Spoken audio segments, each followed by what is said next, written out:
Hola, ¿qué tal? Muy buenos días, yo soy Alberto Schneider y esta es mi colaboración para la 4TV. Voy a continuar con el tema que he estado trabajando en las últimas colaboraciones relacionado con el genocidio en Gaza, en Palestina en general, porque hay que hacer hincapié que no nada más se trata de Gaza, donde gobierna Hamás y donde tiene su área de influencia Hamás y que es la causa o el motivo alegado por Israel para cometer los crímenes de guerra que está cometiendo. Sin embargo, Hamás no tiene presencia en Cisjordania, pero aún así, del 7 de diciembre para acá, los colonos israelíes apoyados por el ejército han tomado ya alrededor de 300 poblaciones más de Cisjordania, expulsando a sus legítimos habitantes. Nada más que hoy, más que tratar sobre el asunto particular de la situación concreta en Palestina y en Gaza en particular, quisiera abordar un tema un tanto espinoso y un tema un tanto difícil para nosotros, y tiene que ver con la postura mexicana con respecto a esta gravísima situación que están padeciendo el pueblo palestino. Una rápida reconsideración. Recordemos que obviamente esto no comenzó el 7 de octubre, pero tampoco comenzó en 1948, cuando se crea el Estado Nacional de Israel, a través del reconocimiento de las potencias hegemónicas luego de la Segunda Guerra. La colonización y expulsión de colonos originarios viene cuando menos desde 1882, cuando se da la primera aliyah. Esto ya lo comenté antes. La primera aliyah, que es como la primera ola de colonización europea en Palestina. Originalmente, y todavía hasta poco antes de la Segunda Guerra Mundial, o sea, más de casi 70 años, 60 años entre 1882 y la Segunda Guerra Mundial, este proceso de colonización paulatina fue dándose en diferentes oleadas, en diferentes aliyas, como el término hebreo para la inmigración europea, sobre todo, y de Europa del Este en particular, venía dándose ya en Palestina. Y esto era a través de un mecanismo básicamente consistente en comprar tierras que históricamente, digamos, eran habitadas por pobladores palestinos, bereberes, gitanos, coptos y demás. Pero los propietarios de la tierra eran grandes terratenientes, igualmente europeos, pero también turcos u otomanos, dado que Palestina hasta 1918 fue parte del Imperio Otomano. Entonces, estos grandes terratenientes que vivían de las rentas que generaban esas tierras por sus habitantes históricos, pues simplemente las vendían en Europa a la Federación Sionista Mundial, y en particular a la Federación Sionista Alemana, y entonces esas tierras se les eran entregadas a los nuevos colonos previa expulsión de sus habitantes. Entonces, digamos, ha sido un proceso muy largo, como dije, desde 1882, cuando menos, que se da así como una primera oleada grande, ¿no?, masiva de nuevos colonos europeos, empujados por condiciones, pues con malas condiciones en sus países de origen, ya sea Polonia, Rumania, Alemania, o incluso de algunos países de Asia Central, sobre todo. Tenemos en cuenta que finalmente, pues, toda migración en general es producto de la necesidad. Sin embargo, lo que vemos aquí es que miles y miles de ciudadanos europeos de religión judía eran conminados a regresar a su tierra, supuestamente su tierra prometida, aprovechándose, digamos, las grandes estructuras oligárquicas como los banqueros Rothschild o los banqueros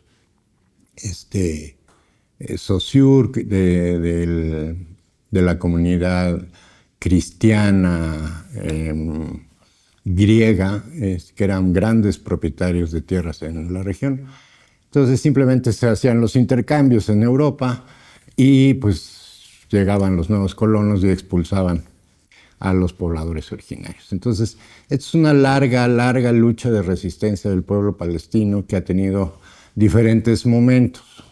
Hacia mediados del siglo pasado se crea, digamos, como una de las grandes organizaciones de resistencia palestina, la Organización para la Liberación de Palestina, dirigida por Yasser Arafat, y que prácticamente se mantiene su dominio como representante, como figura fundamental, aunque no es la única, de la resistencia palestina contra la ocupación de los territorios palestinos.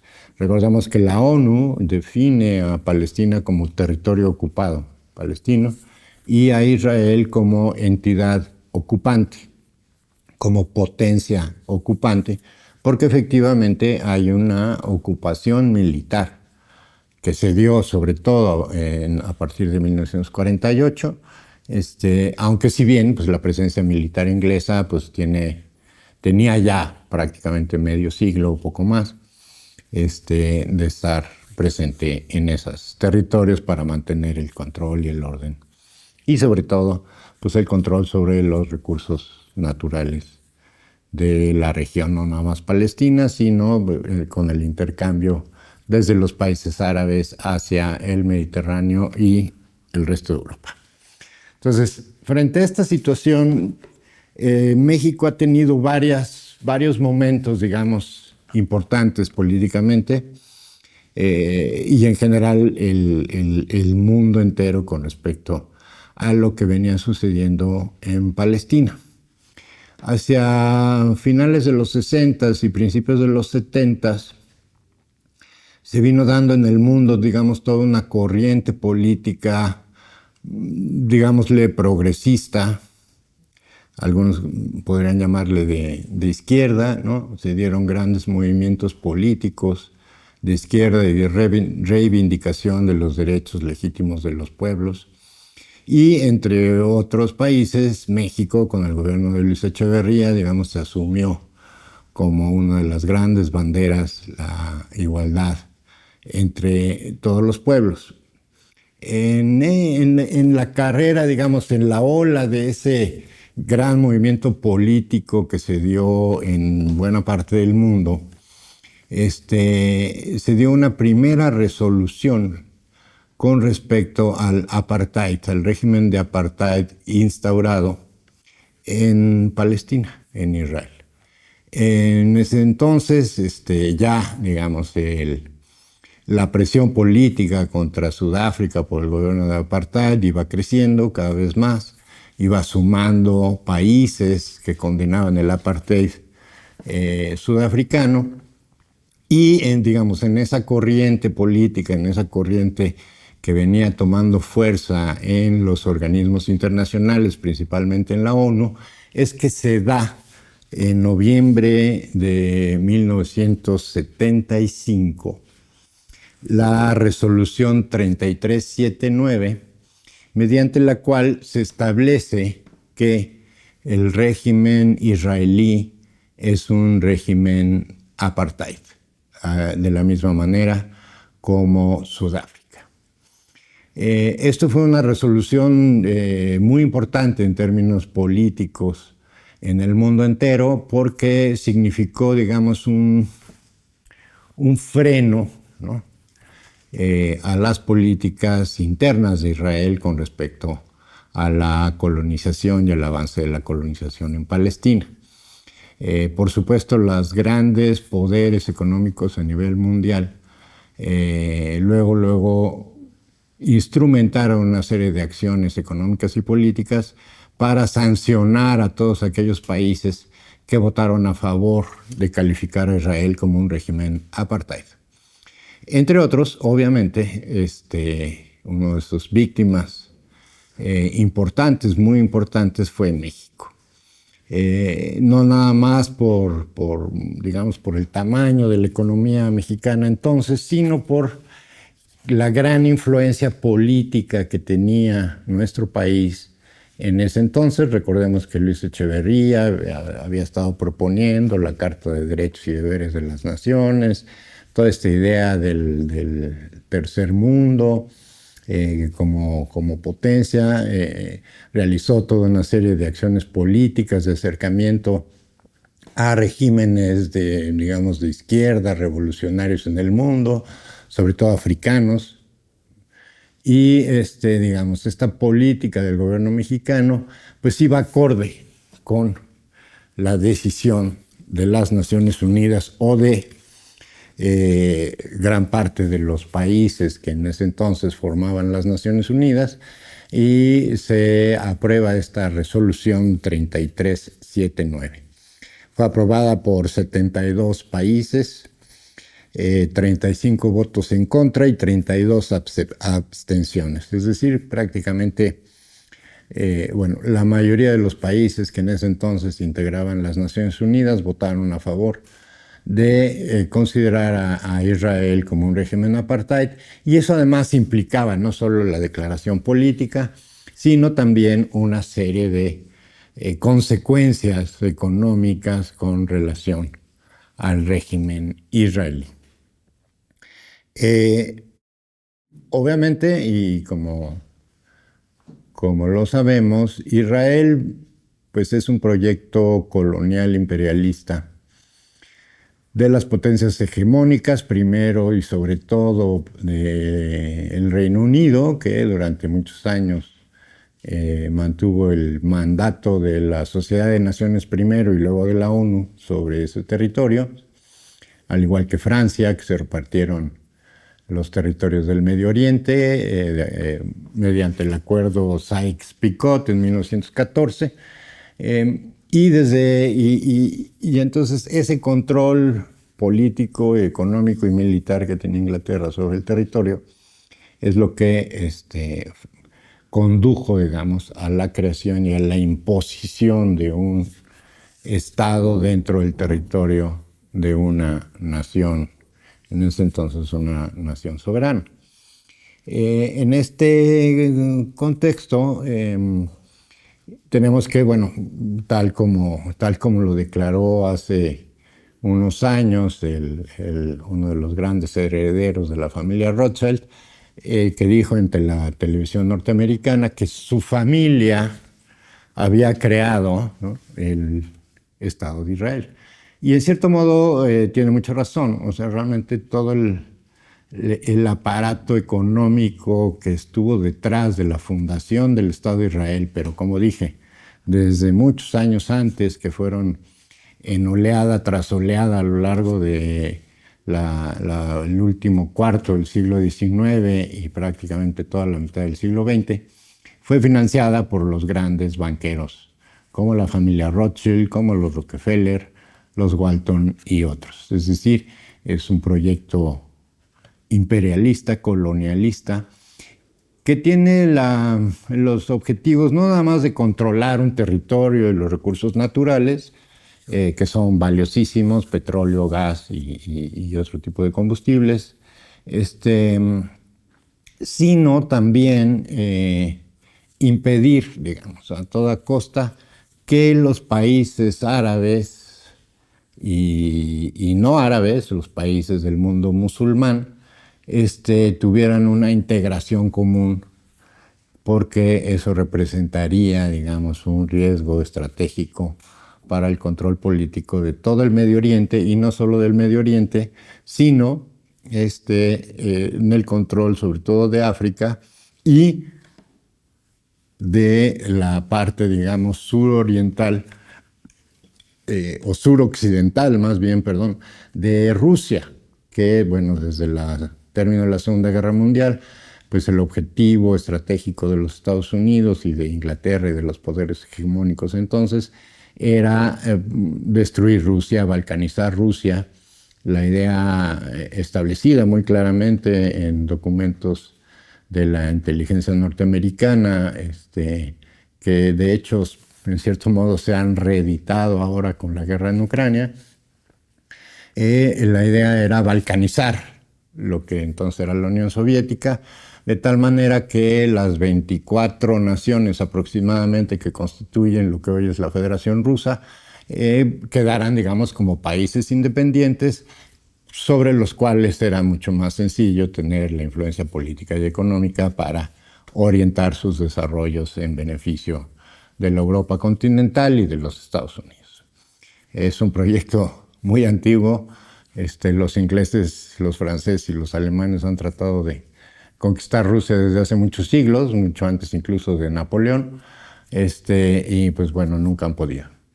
En ese contexto, digamos, todas estas corporaciones y los poderes financieros y coloniales, primero de Inglaterra y luego de Estados Unidos, veían como una necesidad estratégica crear un enclave occidental, digamos, ¿no? al modo occidental, ¿no? Supuestamente una democracia representativa, una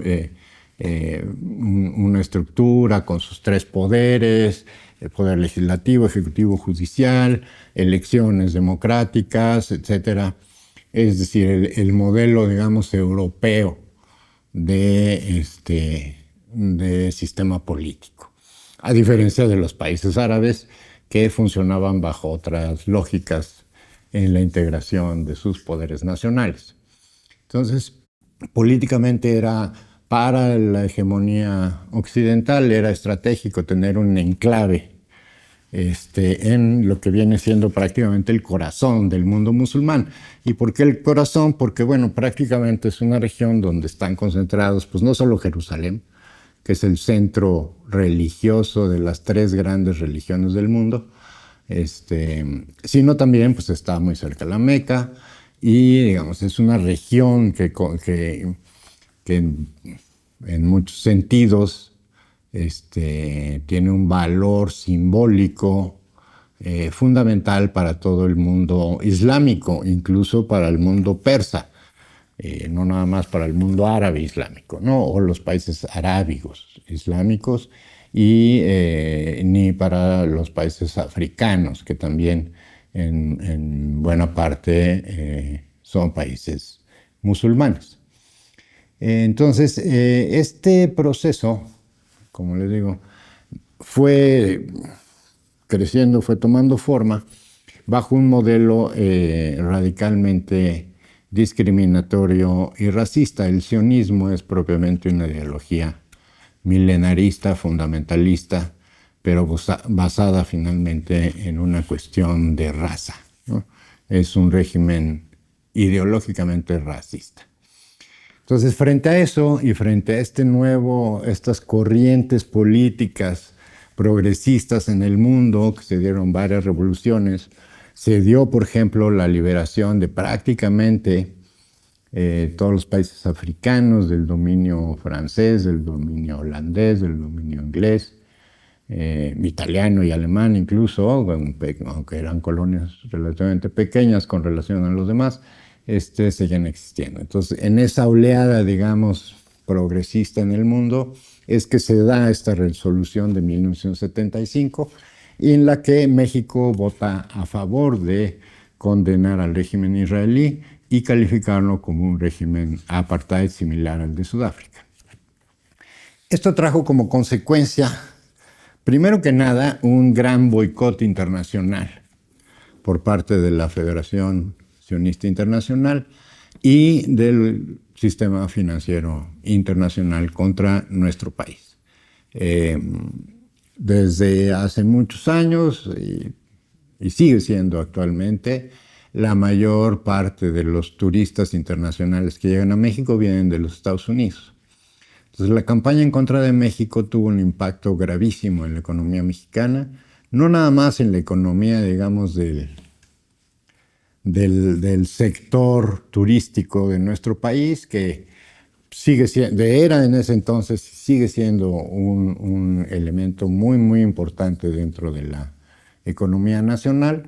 Y eso por un lado, ¿no? Fue un boicot terrible, trajo como consecuencia el cierre de miles y miles de empresas vinculadas con el turismo en México y por lo tanto también la pérdida de empleos y demás a unos niveles que no se habían visto en muchas décadas. Pero no solamente, digamos, se dio al nivel turístico, que era, digamos, los elementos más notorios, ¿no? Porque, bueno, pues se veían los grandes centros turísticos en nuestro país. Recordemos que Cancún estaba naciendo en ese entonces y había tenido, digamos, un fuerte impulso desde el gobierno, pues prácticamente se quedó paralizado. Y en fin, en general el turismo hacia nuestro país, no nada más de norteamericanos, sino en general en el mundo, se vino abajo estrepitosamente. Pero también otros sectores económicos y sobre todo a las presiones a nivel financiero. En general, la devaluación de 1976 se atribuye en estas lógicas de acusar al gobierno mexicano, de un mal manejo financiero del país, pero sin embargo lo que poco se habla es de justamente cómo las presiones de los Fondo Monetario Internacional, el Banco Mundial, ejercieron, y de bancos privados que tenían préstamos sobre nuestro país, ejercieron una presión brutal sobre nuestro gobierno. Y de hecho hay economistas que atribuyen una de las causas a la devaluación de 1976 justamente a este voto mexicano contra el Estado de Israel. Recuerden, fue una devaluación que prácticamente llevó el peso de 12.50, como estuvo durante muchos años, a más de 22, casi 23 pesos por dólar. Como ven, no es la primera vez que el dólar llega a más de 20 pesos. Por supuesto, sin contar la época de Miguel de la Madrid con los 3 ceros que le quitaron a la moneda. Pero bueno, el asunto es que viene una devaluación muy fuerte, un paro casi, digamos, un freno a la economía mexicana y al crecimiento del país, y una devaluación bastante grave, representaba más cerca del 70%, 60 y tantos por ciento.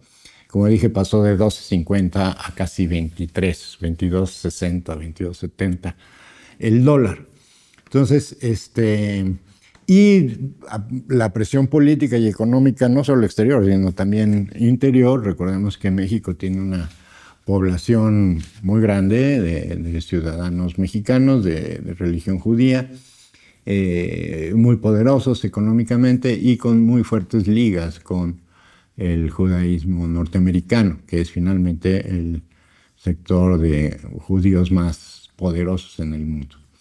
Entonces esto implicó una muy grave crisis en nuestro país y llevó incluso a que México se retractara en una decisión muy humillante para el gobierno mexicano, se retractara de su voto y el secretario de Relaciones Exteriores en ese entonces, Emilio Rabasa, tuvo que acudir incluso a Israel y hacer una especie de mea culpa frente al Estado israelí.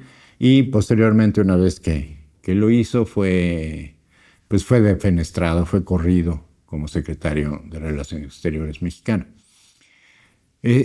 Cuento esto porque tengamos en cuenta que, bueno, en aquel entonces, si bien, digamos, todavía la hegemonía norteamericana no estaba puesta en duda realmente, salvo en lugares muy focalizados, como las luchas independentistas de África, pero realmente, digamos, no había ningún poder que pudiera, digamos, retar o ser un reto estratégico para la hegemonía norteamericana.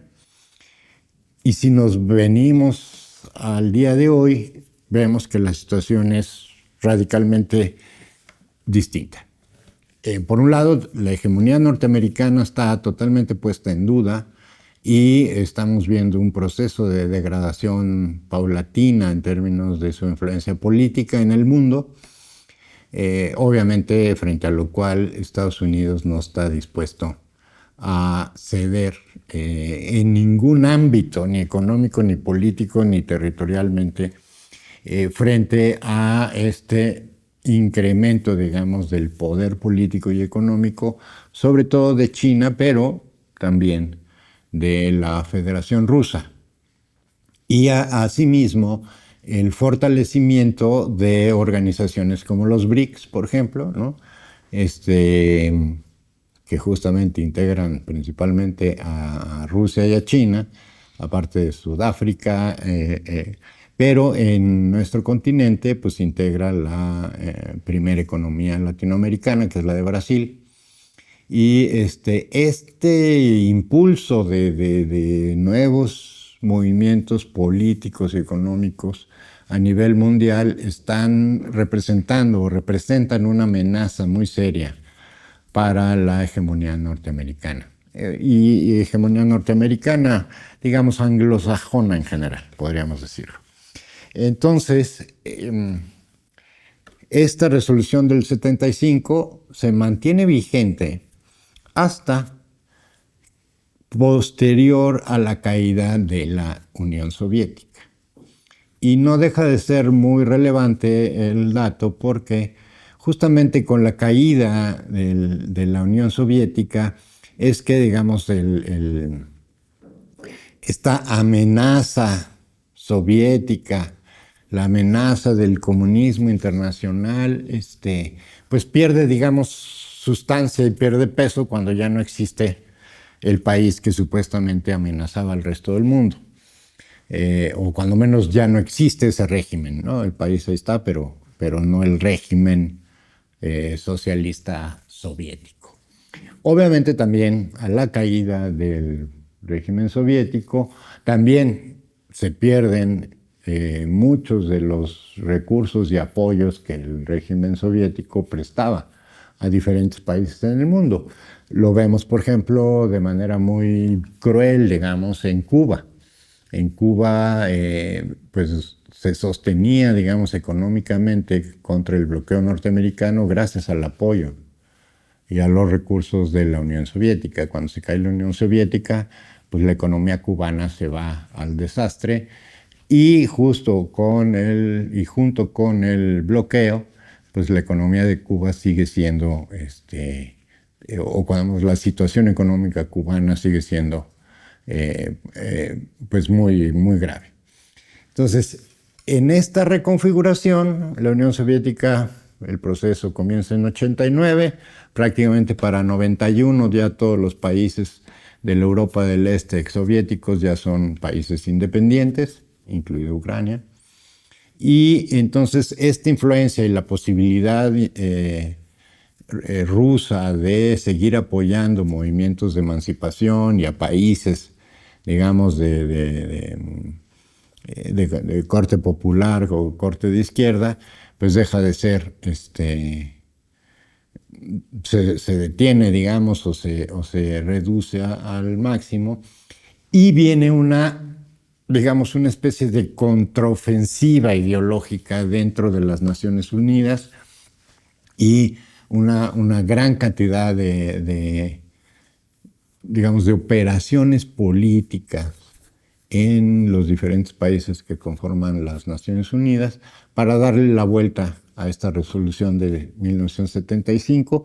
Y entonces en 1991, poquito después de que ya finalmente la Unión Soviética desaparece, se aprueba una nueva resolución que además se le conoce como la resolución más breve de toda la historia de las Naciones Unidas, porque prácticamente es una pequeña línea, que solamente dice se revoca la resolución 3379 de 1975. Y por lo tanto, el régimen genocida de Israel deja de considerarse en el derecho internacional como un régimen apartheid gracias a esta resolución de 1991 en la que nuestro país vota a favor. Entonces, en la situación actual tenemos, por un lado, lo que decía, Estados Unidos con una política hiperagresiva contra el resto del mundo, pero particularmente contra nuestro país. Países como la Unión Soviética, China, creciendo en su poder económico y en su influencia política en el mundo, y Estados Unidos en una política de reforzar, digamos, su doctrina Monroe, ¿no? Que además pretende pues ampliarla ya no nada más a América, sino a Europa y otras regiones del mundo, como Medio Oriente. Como su patio trasero. Prácticamente Europa es ahorita el verdadero patio trasero de los Estados Unidos. Entonces, frente a esta nueva política, lo que tenemos en México es que el gobierno mexicano está en una situación muy difícil en términos políticos y económicos. Si bien todos tenemos motivos para festejar lo que ha sucedido en estos últimos 7 años, desde del gobierno de Andrés Manuel López Obrador, por los resultados que hemos estado viendo, ¿no? 3.4 millones menos pobres, una economía creciendo, aunque de ritmo bajo, pero con una mejora sustancial, no nada más de las personas que han salido de la pobreza, sino en general de la sociedad. Es una mejora en sus condiciones de vida, una mejora en el acceso a diferentes servicios esenciales, salud, educación y demás. También una mejora en términos económicos. México pasó de la economía número 16 del mundo a la 12, a la 12ª o 12ª. Y, en fin, ¿no? Tenemos, digamos, una relación entre deuda y PIB de 0.5, a diferencia de otros países. Estados Unidos es 1.3, ¿no? O sea, deben más de lo que producen, y Europa prácticamente están en las mismas. Entonces, tenemos una situación muy ventajosa en grandes sentidos. Sin embargo, también existe, y por la agresividad del gobierno actual norteamericano, digamos, una fragilidad que aún todavía puede resultar muy grave para nuestro país. Entonces, yo creo que México no está en condiciones de adoptar una postura mucho más firme con respecto al genocidio en Palestina, porque México pondría en riesgo real lo que se ha logrado en estos últimos 6 años. Tengamos en cuenta prácticamente que de todos los congresistas norteamericanos, solamente 2 se han manifestado en contra de Israel. Los demás, incluso, no solo se manifiestan en favor de Israel, sino han aprobado una serie de legislaciones que condenan cualquier crítica al gobierno israelí.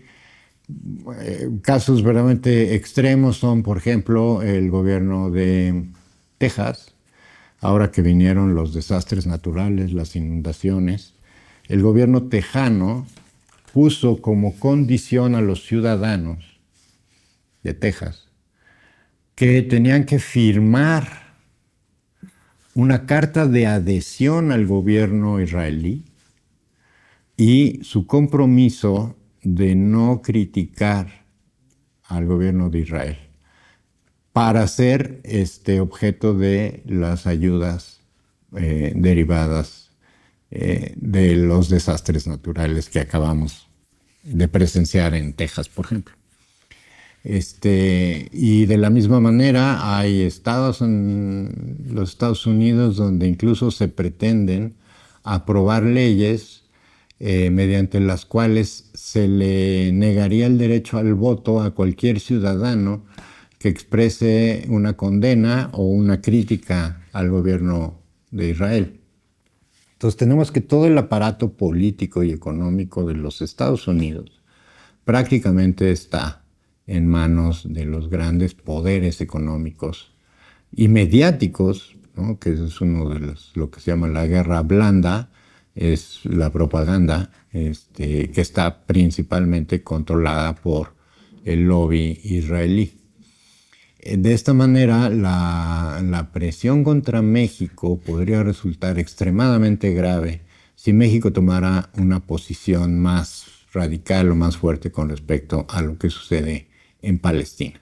Yo creo que la mayor parte de nosotros, quienes militamos en la izquierda, quienes somos militantes o simpatizantes del movimiento, quisiéramos quizás ver alguna acción más directa en contra de esta situación, pero yo tengo para mí que estratégicamente puede resultar muy grave para nuestro país y podría representar un retroceso serio y además como muy radical en lo que se ha avanzado en estos 6 años. Seguimos construyendo una nueva relación política entre sociedad y gobierno, seguimos construyendo una sociedad de derechos, pero seguimos teniendo una situación bastante frágil en términos económicos, sobre todo y financieros en el país, y por lo cual yo considero que nuestro gobierno tiene la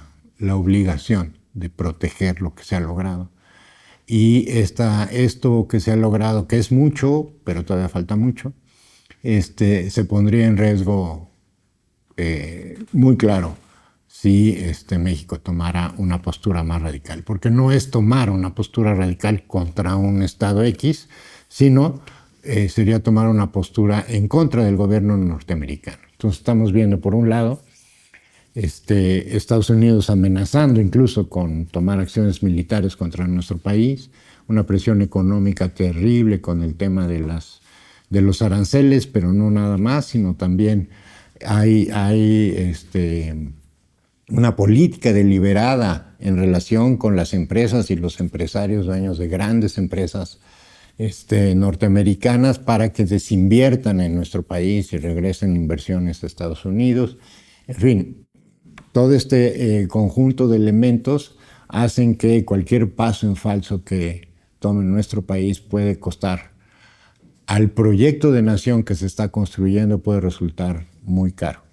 Entonces, yo creo, desde mi punto de vista, y es una opinión muy personal, que nuestro gobierno está utilizando las herramientas jurídicas que tiene en sus manos, como es básicamente la Constitución, ¿no? Que nos prohíbe intervenir en conflictos internos en otros países, pero que tenemos o tiene la obligación el gobierno mexicano de proteger tanto a nuestro pueblo como al proyecto de nación que se está construyendo. Tenemos apenas 6, 7 años de darle la vuelta a un cambio de régimen y esto nos va a llevar todavía varios años más de un trabajo sostenido y necesitamos evitar cualquier ruptura grave que de por sí podría significar pues tirar por la borda buena parte de lo que se ha logrado en nuestro país.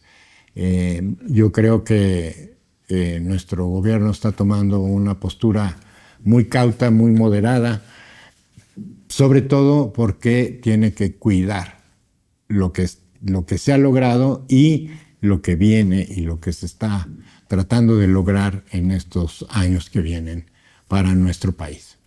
Creo que en ese sentido es de felicitarse que el gobierno esté anteponiendo la seguridad y la responsabilidad sobre nuestro país y las consecuencias que puede tener una decisión política que muchos de nosotros quisiéramos ver, sin duda alguna, pero creo que es muy importante que nuestro país mantenga una posición neutral, digamos, ¿no? Aunque sea pues un tanto, quizás para mucha gente represente,